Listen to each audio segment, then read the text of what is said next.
سبحان اللہ۔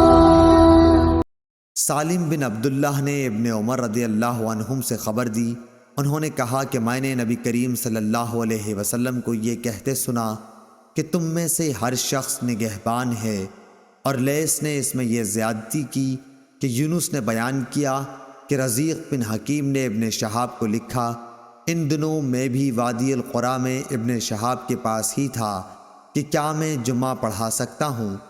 رزیق ایلا کے اطراف میں ایک زمین کاشت کروا رہے تھے، وہاں حبشہ وغیرہ کے کچھ لوگ موجود تھے۔ اس زمانے میں رزیق ایلا میں حضرت عمر بن عبدالعزیز کی طرف سے حاکم تھے۔ ابن شہاب رحمۃ اللہ علیہ نے انہیں لکھوایا، میں وہیں سن رہا تھا کہ رزیق جمعہ پڑھائیں۔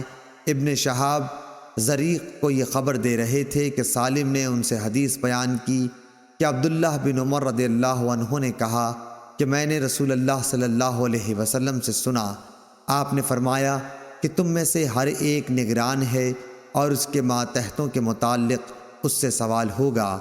امام نگراں ہے اور اس سے سوال اس کی رعایا کے بارے میں ہوگا۔ انسان اپنے گھر کا نگراں ہے اور اس سے اس کی رعیت کے بارے میں سوال ہوگا۔ عورت اپنے شوہر کے گھر کی نگران ہے، اس سے اس کی رعیت کے بارے میں سوال ہوگا۔ خادم اپنے آقا کے مال کا نگراں ہے اور اس سے اس کی رعیت کے بارے میں سوال ہوگا۔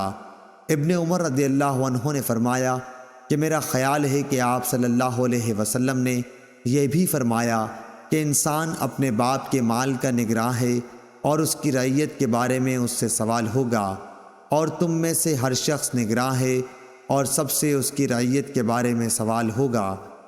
صحیح بخاری حدیث نمبر 893۔